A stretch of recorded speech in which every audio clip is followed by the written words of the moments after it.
पुण्याला पाणी पुरवठा करणाऱ्या खडकवासला धरणक्षेत्रात 87.97% साठा आहे। खडकवासला धरणक्षेत्रातून मुळा मोठा नदीत विसर्ग सुरू आहे। सुरुवातीच्या काळात चांगला पाऊस झाल्याने धरणक्षेत्रात पाणीसाठा वाढलाय। तळेगावात चोरीला गेलेल्या सायकलींच्या प्रकरणात पोलिसांनी तिघांना अटक केली।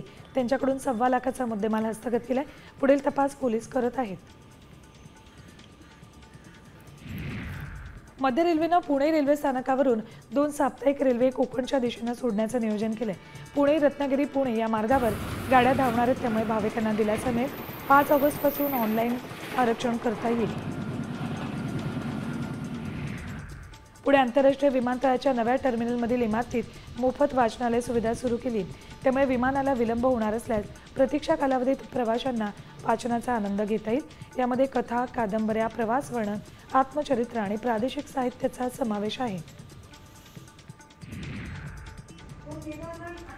पुण्यात कृषी मूल्य आयोगाचे अध्यक्ष पाशा पटेल यांच्या अध्यक्षतेत महत्त्वपूर्ण बैठक झाली।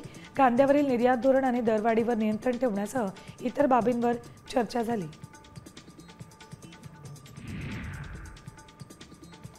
पुण्यात गेल्या 3 वर्षात घराच्या सरासरी किमतीत 27% वाढ नोंदवली, तर 70 लाख ते 2 कोटी रुपये किमतीच्या घरांची मागणी गेल्या 4 वर्षात तिपटीने वाढली आहे। पुणे क्रेडाई आणि CRE मॅट्रिक्स यांनी संयुक्तपणे प्रसिद्ध केलेल्या पुणे हाऊसिंग रिपोर्टमध्ये ही बाब समोर आली आहे।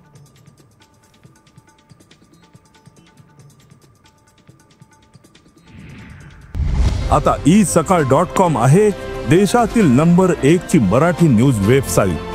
प्रत्येक अपडेटसाठी isakal.com ला नक्की भेट द्या।